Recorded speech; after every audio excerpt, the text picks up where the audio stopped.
Passo a palavra para o meu irmão Pedro Wilson. Nos abençoe e nos mantenha sempre com essa vontade firme de procurar dentro de nós aclarear as nossas dificuldades, trazendo para nós o reconforto de reconhecer-nos como verdadeiramente nós somos, filhos de Deus, porquanto capacitados para transpor as dificuldades e vencer, inclusive, a nós mesmos, ainda por essa dificuldade orgulhosa que existe dentro de nós e a nossa vaidade, que é o que nos norteia de vez em quando dentro das nossas dificuldades de compreender a vida. A vida, para ser compreendida, basta que olhemos para nós, para que nós sintamos a vida pulsar e, consequentemente, reconhecer-nos dentro da vida em busca da felicidade. E um exemplo que a gente sempre coloca, para que a gente relembre de como é que nós, por exemplo, nos reconhecemos, basta que nós nos voltemos um pouquinho à época quando começamos a namorar. Quando começamos a namorar, não precisou dizer nenhuma palavra. Aquele sentimento interior de amor, aquele it, aquele magnetismo, quando do encontro, foi fatal. A mãe podia dizer o que quisesse, mas ela dizia, é ele, e pronto. Por quê? E isso é reconhecer dentro de si compromissos assumidos anteriormente na espiritualidade, para o qual nós viemos cumpri-los.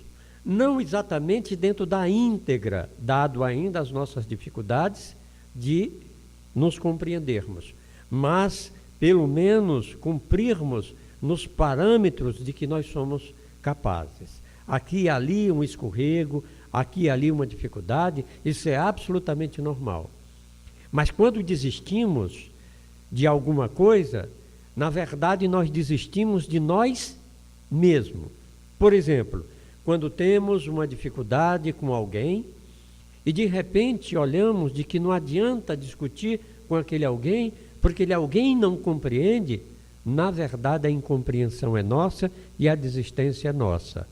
Porque não precisamos, por exemplo, manter o grau de discussão ou manter a discussão, mas poderemos manter acesa a chama interior dentro de nós, para que aquele irmão, aquela irmã, aquela pessoa que convive conosco, possa, no momento propício, compreender através das nossas palavras, através da nossa força, aquilo que nós estamos pretendendo esclarecê-la ou que nós pretendemos pedir a ela que observe na vida dela. É responsabilidade nossa. Nós temos responsabilidades para com o outro. E Jesus, no capítulo 18 do Evangelho, ele diz, muitos serão chamados e poucos escolhidos. E nós ficamos pensando, quando é que nós somos chamados?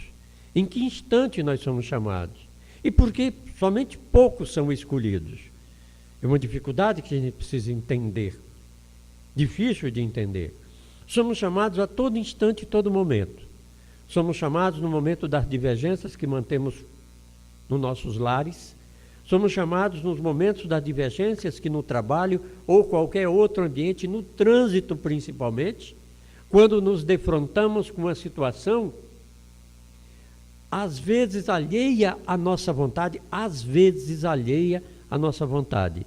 E que ali somos chamados para que nós possamos alimentar a compreensão e o entendimento. Ora, que compreensão e entendimento é este? E quando nós fomos chamados? Nós fomos chamados no momento em que nos deparamos com situações semelhantes, seja passada no veículo de comunicação, como televisão, rádio, lida nos jornais ou revistas, de algum entrevero que houve no trânsito e que ali teve como consequência algo que nos inquietou, algo que foi desagradável com relação ao nosso ponto de vista. Ou seja, chegou-se a vias de fato, por alguma situação no trânsito, e nós, quando estamos por fora daquela situação, nós reparamos. Quando chega a nossa vez de passar por aquilo, nós às vezes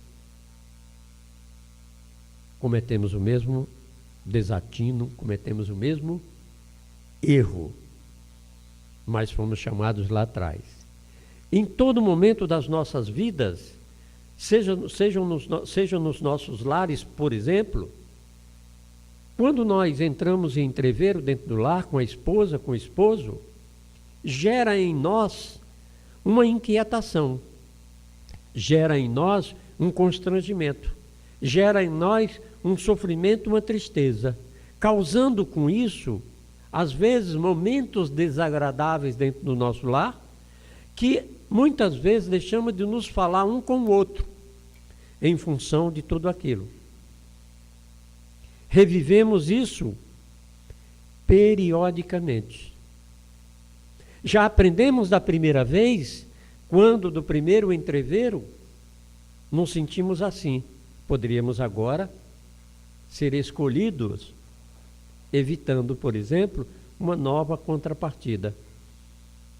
Não que nós, no segundo momento em que acontece um entreveiro, nós hajamos já de uma maneira totalmente reformada.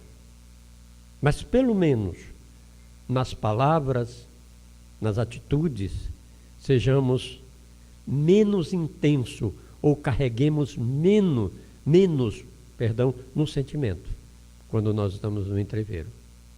Embora em nós, por exemplo, assista a razão, que muitas vezes podemos até, entre aspas, ter a razão por um momento qualquer. Mas esquecemos que o ao outro assiste à necessidade do perdão. E é dessa forma que nós vamos sendo escolhidos. Escolhidos para quê? Dentro do capítulo 18, poderíamos imaginar que nós estaríamos escolhidos naturalmente para os céus.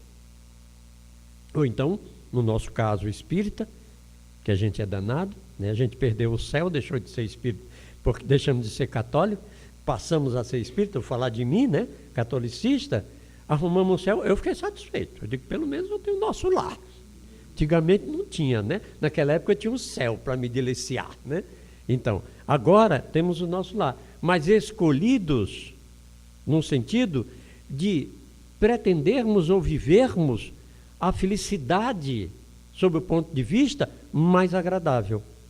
Porque felicidade nós vivemos em todos os momentos das nossas vidas. Não sabemos usar de toda essa percepção do que é ser feliz, porque qualquer uma outra coisa que nos contrabalance ou que vá de encontro àquela impetuosidade nossa, ao nosso orgulho, nós achamos que é infelicidade.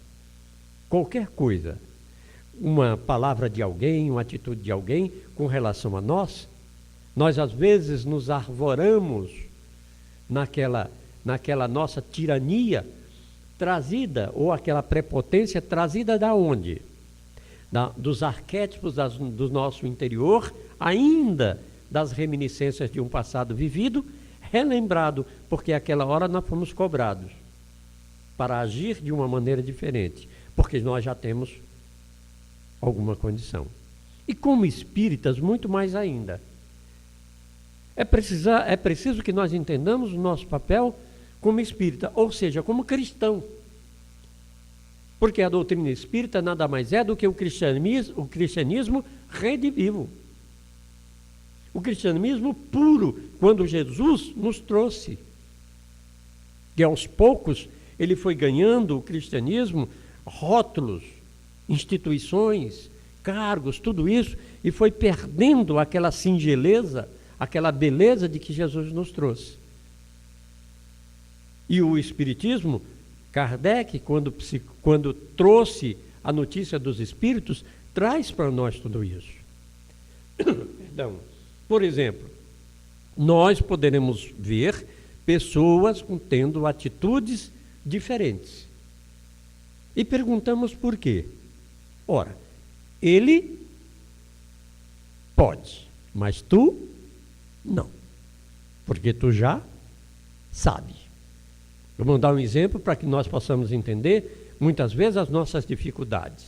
Nós sentimos dificuldades por ainda ter dificuldades, eu uso a palavra dificuldades, que é o porquê é ainda o momento em que a gente vive, de compreender a justiça divina, embora reconheçamos em Deus como inteligência máxima, mas ainda não conhecemos a justiça divina.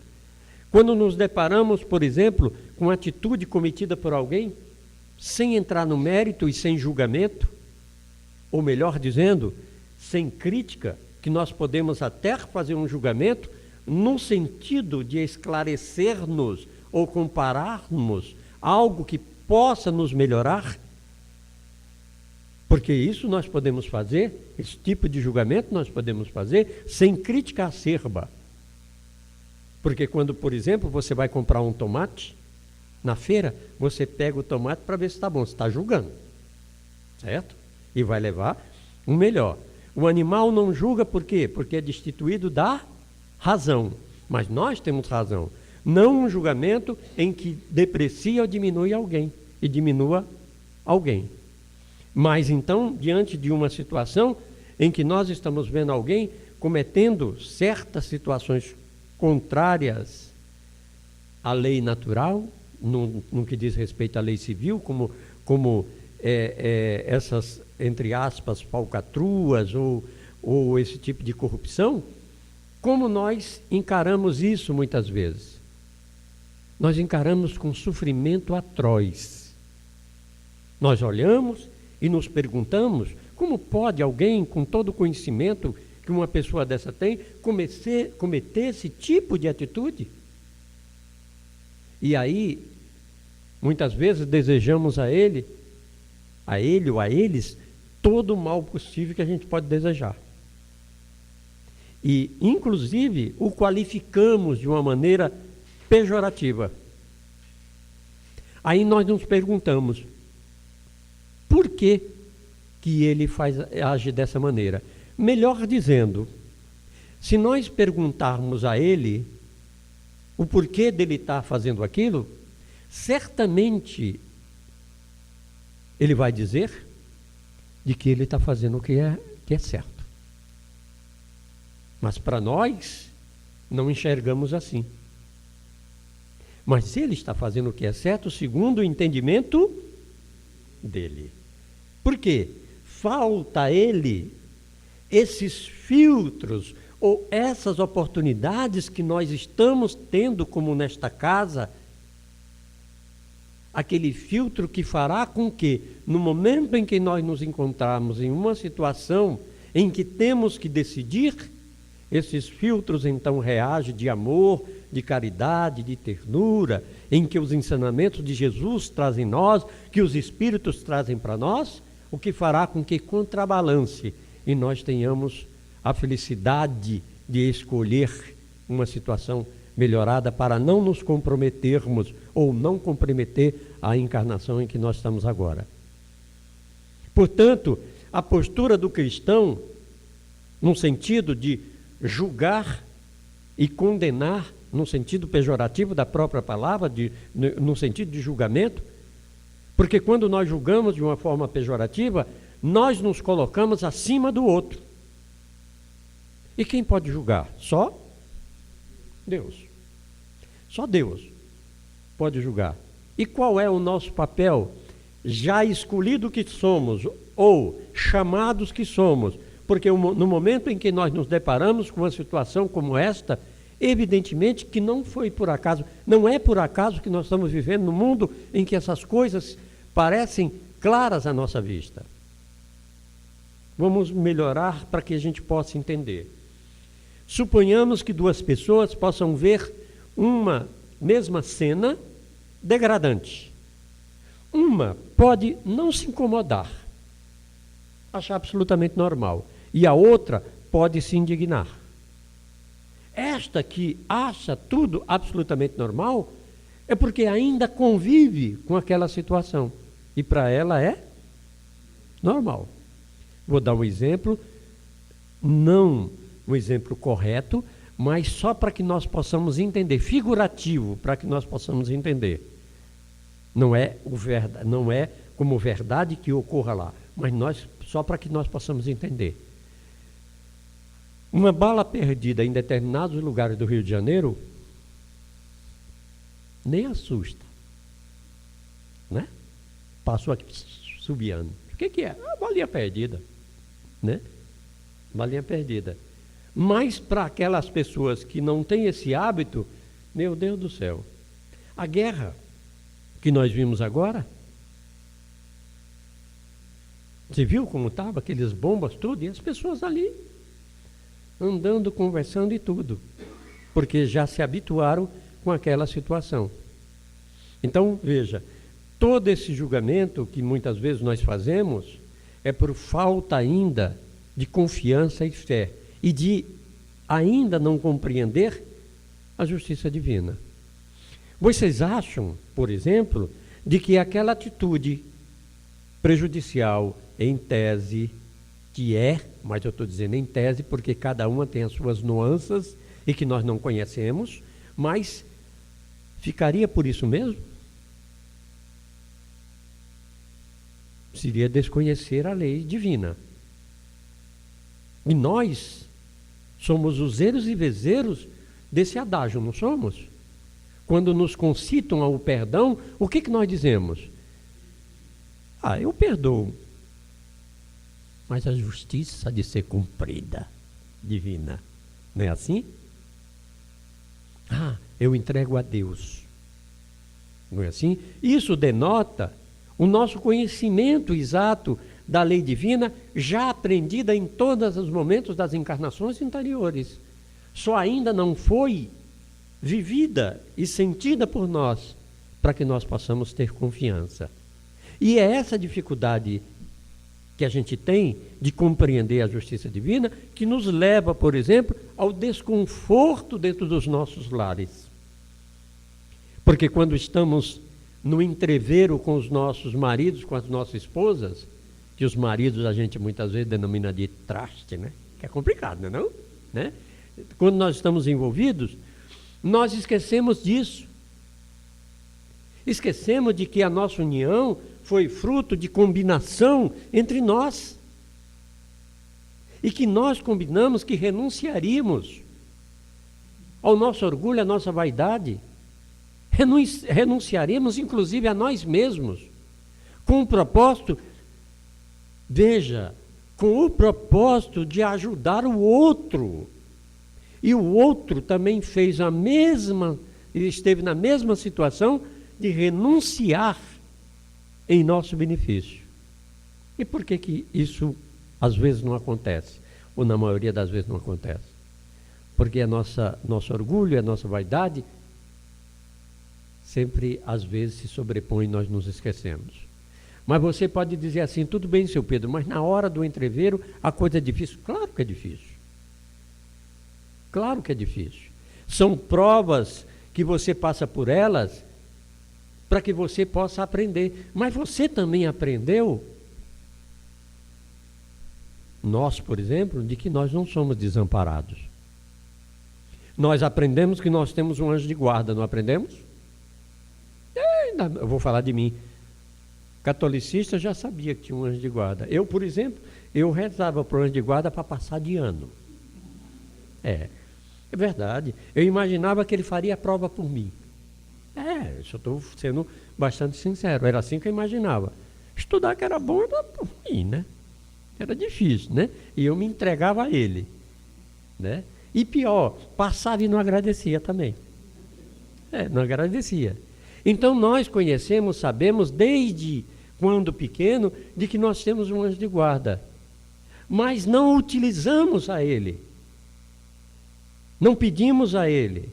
Quem é o anjo de guarda? Um espírito mais evoluído do que nós, com absoluta certeza, porque se fosse igual a nós, o que acontecia? Não. É nós. É nós, pronto. E aí? É nós. Estava tudo no mesmo, né? Mas não o anjo de guarda, um espírito mais evoluído, que tem como compromisso e como dever nos auxiliar. Não está nos prestando nenhum favor. É um compromisso com um espírito evoluído e entende isso, e quer isso, e luta por isso. E muitas vezes, quando estamos no entreveiro, ele nos sopra, ele nos inspira, ele nos intui, por exemplo, para que nós busquemos dentro de nós aquilo que nós aprendemos, aquilo que a gente leu, aquilo que a gente ouviu, aquilo que a gente sentiu. Ele provoca essa intuição para que nós tiremos do nosso arcabouço aquilo que a gente já vivenciou. Mas aí o orgulho e a vaidade é difícil, porque a gente quer ganhar a briga, não é não? A gente quer ganhar a briga. Então essa é a grande dificuldade. Então os escolhidos podemos ser a todo momento. Quando nós nos depararmos com uma situação em que nos aflija bastante, entendamos de que se nós vimos aquela situação, é para que nós possamos ajudar. Jesus pediu a Pedro que ajudasse uma menina, acho que eu contei aqui, você vai lembrar, uma menina que estava doente. E Pedro foi. No caminho, Pedro encontra o pai da menina envolvido com algumas mulheres e nos bares, bebendo. Ele vai mais adiante, encontra a mãe da menina na mesma situação.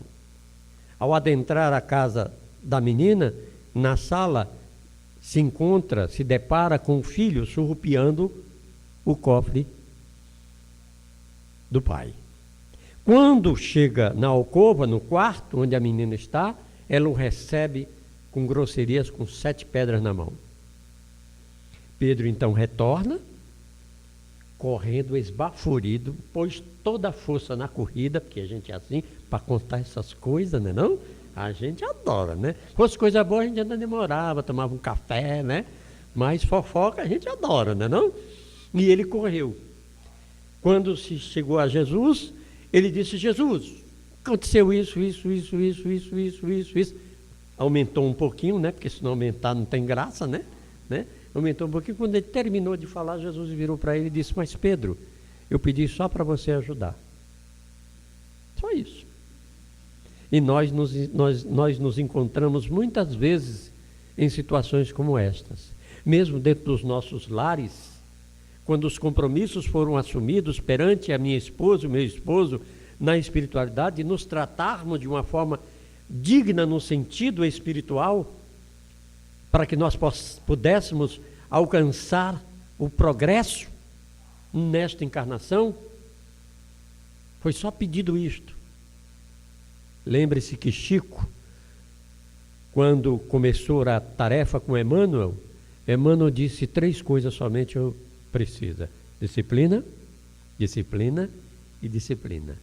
Que é esta disciplina que nós precisamos dos nossos sentimentos, principalmente das nossas emoções, que nós não nos damos conta delas. As emoções que às vezes extravasam de nós são aqueles momentos que nós vivemos com dificuldades e deixamos dentro de nós sem trabalharmos. Por exemplo, quando eu tenho um entrevero com alguém, eu não reflito sobre ele, eu me amarguro nele, e ali ele fica encastelado, guardado. Eu tenho um entrevero com outro, a mesma coisa ocorre, e eu vou sedimentando essas emoções dentro de mim. No momento em que é exigido de mim uma postura de altivez, eu não tenho, porque as emoções falam mais alto em função das dificuldades carreadas ou do terreno que eu trabalhei para que eu pudesse colher agora uma dificuldade maior. E esta é a razão dos nossos sofrimentos, entre aspas, ou das dores maiores que nós às vezes vivenciamos. Trabalhemos os momentos de toda a nossa vida. Quando nos entrarmos em algum desentendimento, que ainda é normal da nossa condição evolutiva, observemos de que aquele instante é um momento de reflexão, para que reflexionemos as palavras que nós dizemos, às vezes carregadas de muito ódio ou de muito constrangimento com relação a outro, inclusive a satisfação sentida quando a gente acerta na mosca com a palavra que o outro que dói, a gente vibra, né? Então, veja, para quê? Para que nós possamos, olhando isso, trabalhar melhor nossos sentimentos. E funciona mais ou menos assim, em tese também, que cada caso é um caso, cada história é uma história, cada momento é um momento, mas o sentido é o mesmo.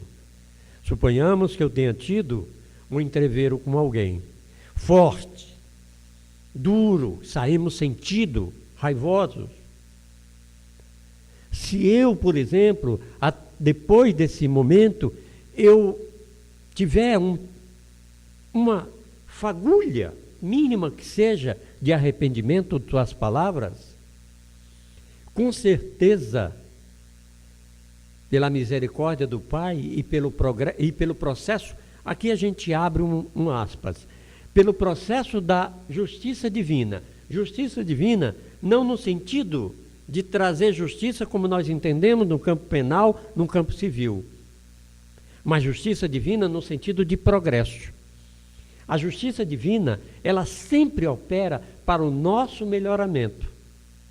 No que pese, inclusive, nós espiarmos algo, nós achamos que é negativo, mas quando eu espio algo, o que eu fiz?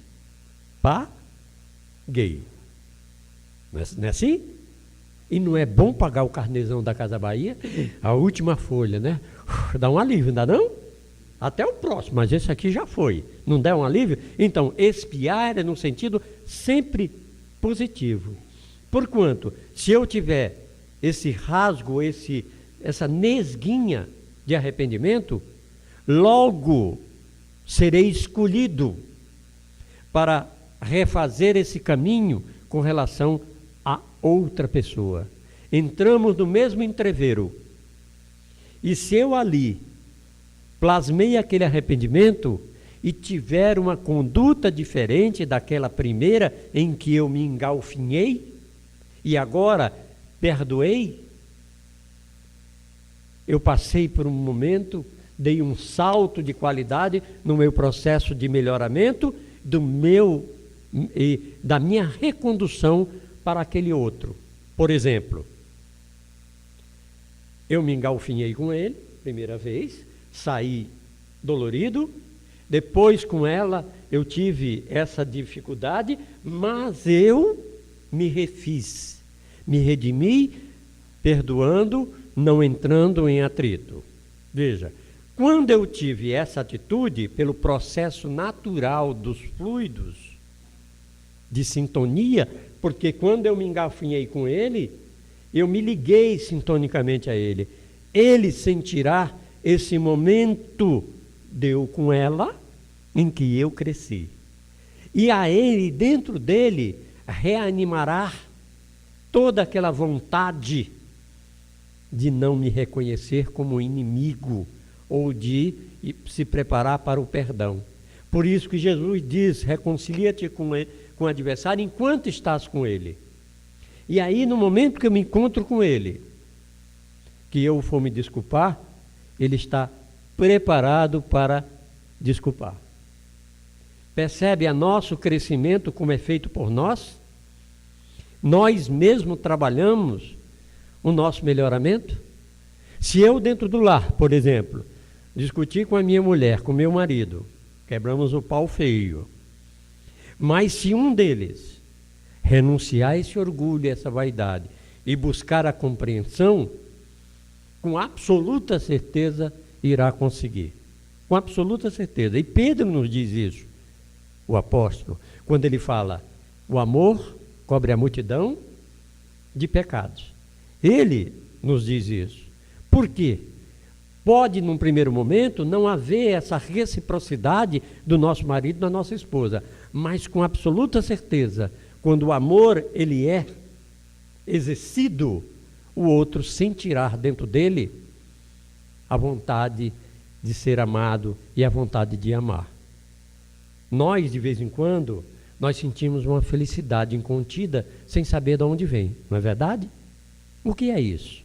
Um abraço da espiritualidade amiga, um abraço do nosso anjo de guarda, boas lembranças que nós vivemos, que nós tivemos, e aquela felicidade incontida, sem a gente perceber. É um momento que nos refrigera. Por isso, Deixa eu só perguntar o horário. Até meia-noite? Então, veja, por isso, ser escolhido é importante que nós nos escolhamos e que nós propiciemos aquelas pessoas que muitas vezes têm dificuldades de compreender melhor, a elas a oportunidade delas sentirem o que nós muitas vezes sentimos. Hoje nós estamos dentro de uma casa espírita, como muita gente estão em várias instituições voltadas a Jesus, todas, sem exceção. Sem exceção. No que pese os métodos, a forma, todas elas são condução para Deus. Mas ainda existem muitas pessoas, encarnadas e desencarnadas, que ainda não têm essa facilidade de adentrar uma casa como essa para buscar um alívio.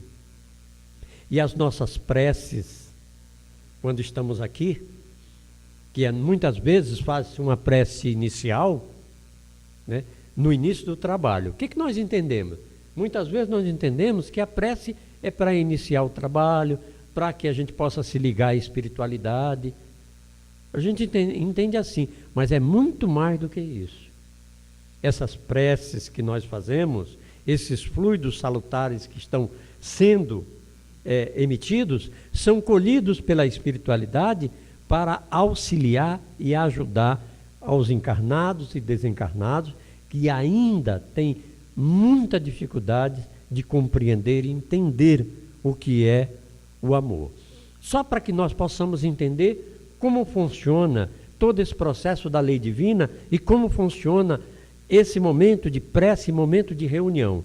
E Jesus já disse que quando duas pessoas estiverem reunidas em meu nome, eu estarei presente, né? Eu estarei presente. Então, Jesus já nos ensinou o caminho. Nós é que precisamos agora buscar o nosso caminho para estar inserido nele. Então, as preces, momentos de reflexão que a gente tem, todos eles são aproveitados pela espiritualidade para auxiliar aqueles que mais necessitam. E com isso nós dizemos assim, ninguém está desamparado. Ninguém. É muito comum às vezes a gente dizer que quando você vem para uma casa espírita e às vezes não se liga muito a palestra, não se liga muito, que deveria, mas não se liga, aí você entra na sala de passe e você está refratário. Não recebe nada. Não, você recebe. Todos recebem, porque a misericórdia do Pai é igual. Você só não percebe o que você está recebendo. Então você está aliviada, você está tranquila, mas você não percebe. Você continua sofrendo. Tem tudo, mas continua sofrendo porque você não percebe. Exemplo, André Luiz. André Luiz, no umbral, bastava que ele simplesmente dissesse, meu Deus, só isso, para que ele olhasse e visse aquela espiritualidade que ele estava do lado dele, buscando aqueles que estavam preparados, aqueles que queriam sair daquela situação. Quem leu e quem assistiu Nosso Lar, viram que teve uma menina, que ela estava lá, mas não quis ficar, quis voltar para o noivo na terra. E veja a situação com que ela voltou. Então, muitas vezes, nós às vezes não queremos sair da situação em que nós estamos. E essa dificuldade que a gente tem. Além do que, muitas vezes, a gente sempre fala, você toma um passe, sai daqui, e alguém pergunta para você, e aí, melhorou? E você responde, melhorar eu melhorei, mas não sei até quando isso vai durar. Quer dizer, você já prognosticou para você o seu dia seguinte, o seu momento seguinte. Você não percebeu tudo aquilo que você recebeu. E você diz assim, seu Pedro, e como é que a gente faz para perceber? Simples. Jesus, estou aqui. Só isso. E confiar. Ora, se eu vim até aqui em busca de algo, eu tenho que levar. Por que que ele leva e eu não levo? Por que que ele tem mais fé e eu tenho pouca? Porque a fé é só uma questão de atitude, de acreditar. Acreditar em quem? Nos espíritos? Não precisa, eles estão aí. Acreditar em Deus? Não precisa, Deus existe. Porque não há como não acreditar em algo ou alguém ou Deus que criou todo esse universo. Dá para a gente imaginar? Basta olhar para o nosso corpo extraordinário. Funcionamento dele com sangue, com coração e tudo. Veja, eu bato as pestanas e não preciso, bate essa, bate aquela, não? Ela bate automaticamente. Eu ando, não preciso dizer agora o direito ou esquerda, o direito ou esquerda. Tudo isso já aprendido, né, na minha vivência, pelo reflexo condicionado, ainda quando participava dentro como princípio inteligente no processo da animalização. Tudo isso aprendi e mantive. Eu só uso a razão, no caso de andar, para mudar de direção. Mas do resto é absolutamente automático. A grandeza do nosso universo, nós não poderíamos imaginar ou pensar que não existisse, que nós denominamos Deus, que criasse todo esse mundo. Então, não. Então, em quem nós devemos confiar? Qual é a falta de confiança? Em nós? Nós não acreditamos em nós. E Jesus disse que ele viria, faria, e nós faríamos muito mais do que nós. E vamos dar um exemplo, que eu acho que eu até já comentei aqui, só para a gente compreender essas palavras de Jesus de uma forma figurativa, para que nós compreendamos de que realmente nós fazemos melhor. Está escrito no Evangelho que ele transformou a água em vinho. E foi dito ou foi tido como milagre. Nós sabemos que milagre não existe, que milagre nada mais é do que o desconhecimento de alguma lei ou de algum estado em que nós ainda não entendemos. E nós vamos já explicar isso para a gente entender melhor. Então veja, foi dito, hoje nós não fazemos melhor do que Deus, do que Jesus, perdão. Um tangue na água, está feito. O suquinho, está ou não está? O vinho, não está ou não está? Então, o que Jesus fez? Manipulou os fluidos como espírito evoluído e deu aquele gosto, aquela tratativa toda pelos fluidos, porque ele detinha esse conhecimento. Nós, depois que os engenheiros trabalharam os glândulos do tangue, do kitsuko, também fazemos, manipulamos. Faz isso para alguém que não conhece. Dá um exemplo melhor para a gente entender o que é milagre. Suponhamos que ele desencarnou e foi encarnar em um mundo bem atrasado, que não existia progresso da medicina, bem atrasado mesmo, com o conhecimento que ele tem hoje. Lá, quando ele está lá, a menina vai passando por ela, ela teve um ataque do coração e cai, praticamente morta. Ele, com o conhecimento que ele tem, adquirido neste mundo, terra agora, ele o que ele faz? Faz uma massagem cardíaca, daqui a pouco ela recupera o ar e recupera. É o que isso? Milagre. Porque nós não conhecemos as leis. Percebe? Isso é o que nós denominamos milagres. E nós podemos operar esses milagres dentro de nós, conhecendo nós mesmos, os nossos sentimentos, as nossas atitudes, o nosso amor acima de tudo. Não as nossas fraquezas, não precisamos conhecê-las, mas precisamos conhecer as virtudes que nós detemos dentro de nós.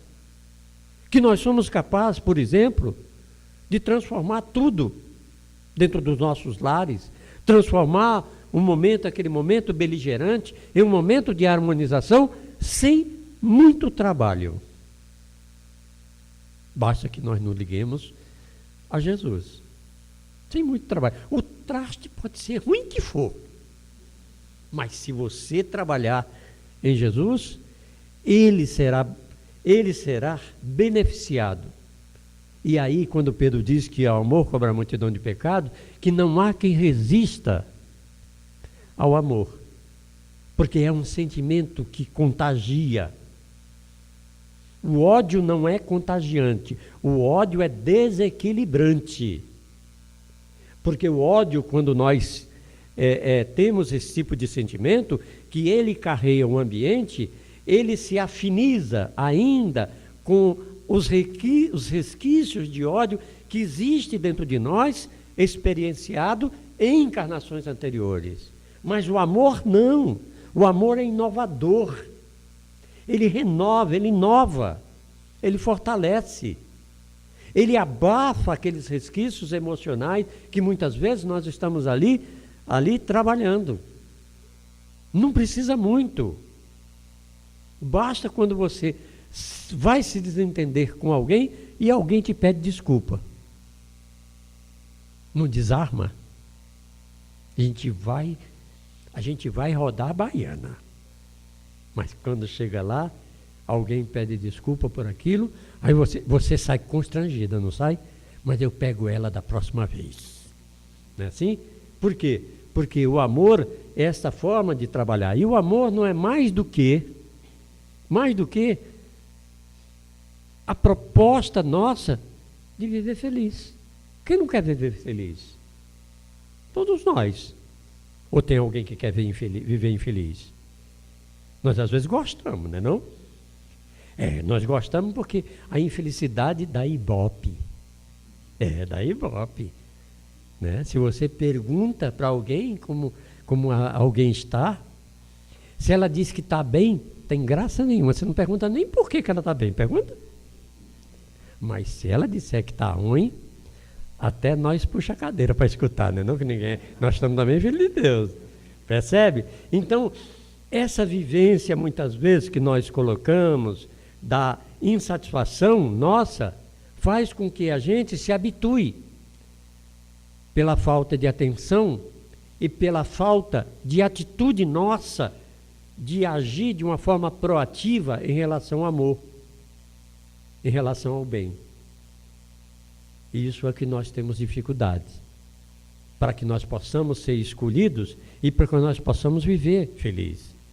De manhã, se você quer ter um lar, não precisa muita coisa, um lar harmonizado. Acorde de manhã harmonizando-se você mesma, ou você mesmo, mesmo que a dor visite a você naqueles momentos, porque a dor muitas vezes visita a nós, por alguns motivos que às vezes nós até desconhecemos, mas não importa quais sejam os motivos.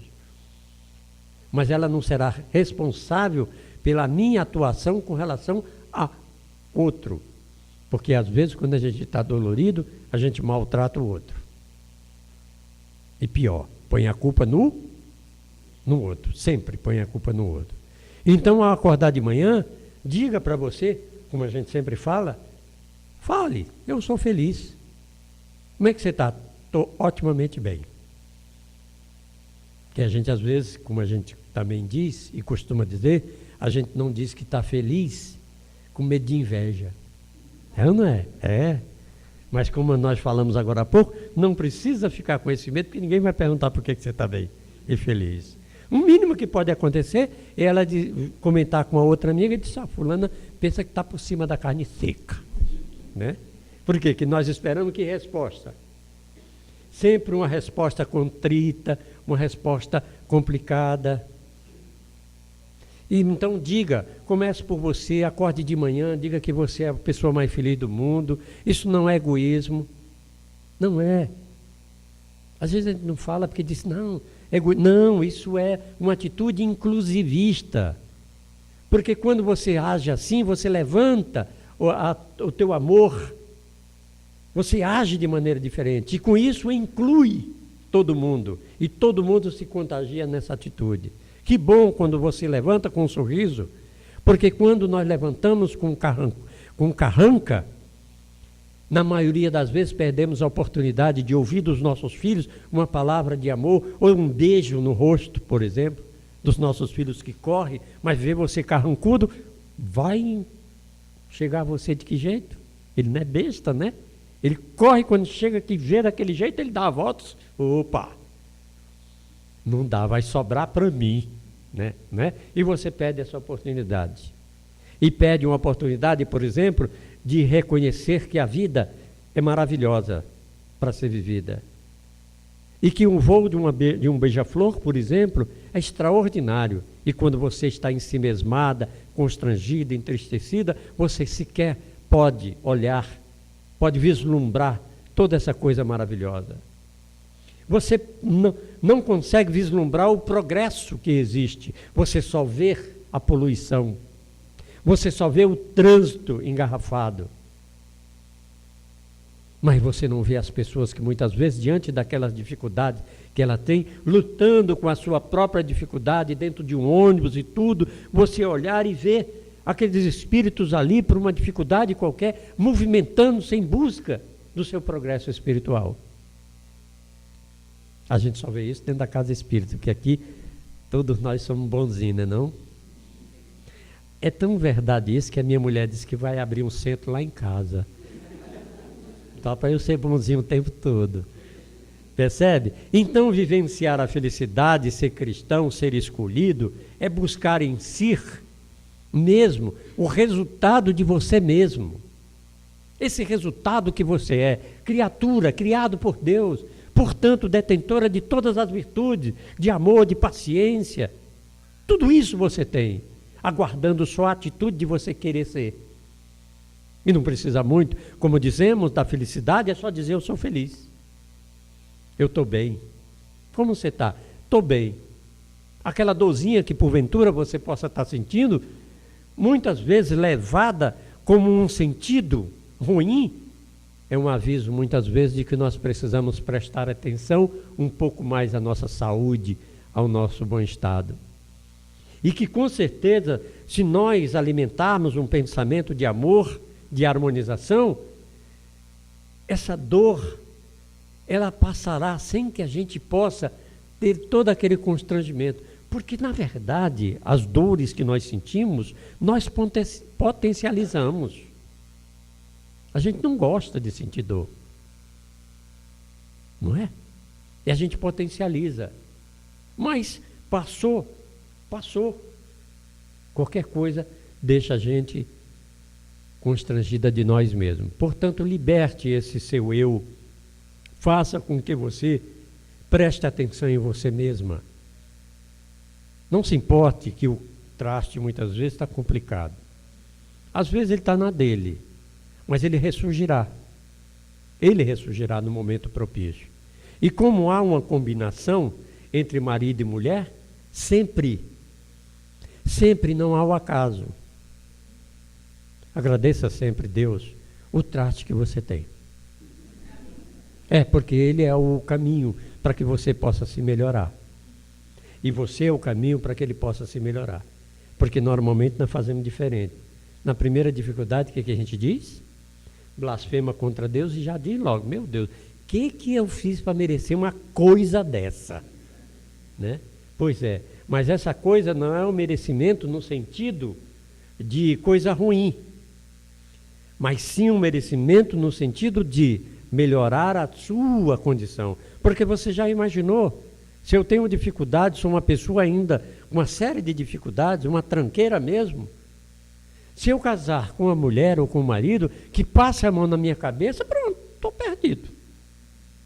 Tenho que estar ali junto de uma pessoa que às vezes cobra, exagera às vezes no pedido, na cobrança, perdão, mas exagera na cobrança em função da necessidade que eu tenho. Se por necessidade de sair-se daquilo, ou se necessidade de entender ou compreender as cobranças que outrora eu fiz. Aí você diz, mas e ele? Por exemplo, suponhamos que eu tenha casado com uma mulher e eu fui tirano com ela. Bastante tirano. Aí, desencarno. Ela também. E continuo na minha, né? com tranqueira, do mesmo jeito, na espiritualidade do mesmo jeito, é recalcitrante, chato, metido, arrogante, prepotente. E a minha mulher, que sofreu todas aquelas agruras, procura o caminho da redenção, procura o caminho do melhoramento. Como nós temos já uma afinidade, uma dívida, na hora de cobrar, disser para ela, olha, você precisa cobrar do Pedrão agora, precisa nascer. Ela diz, não me deve nada.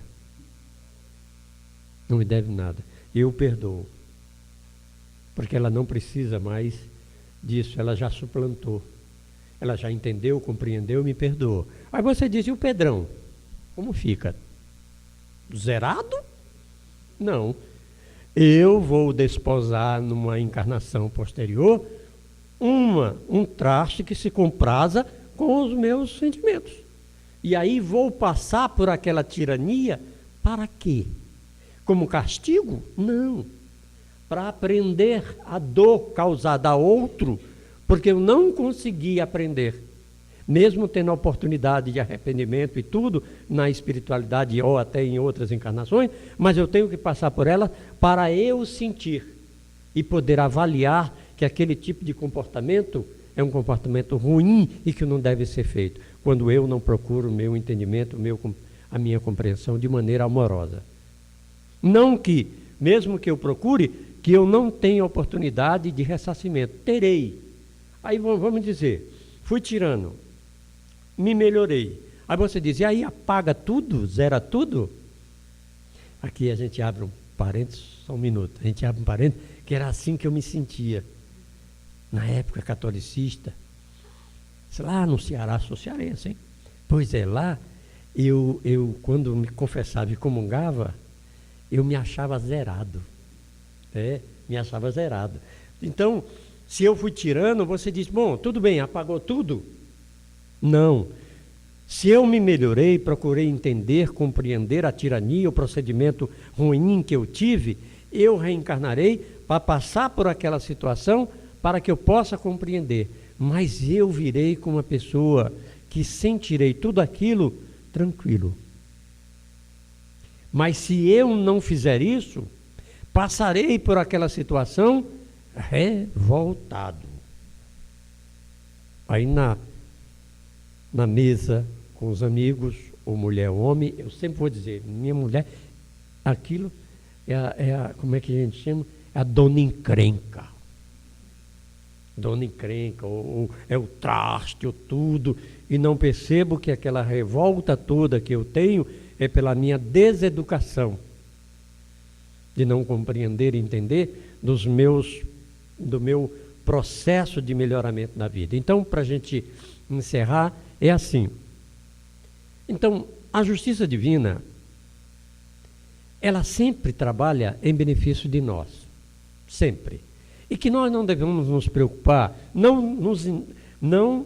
sem indignação. Claro, quando se comete algo, claro que a indignação é boa.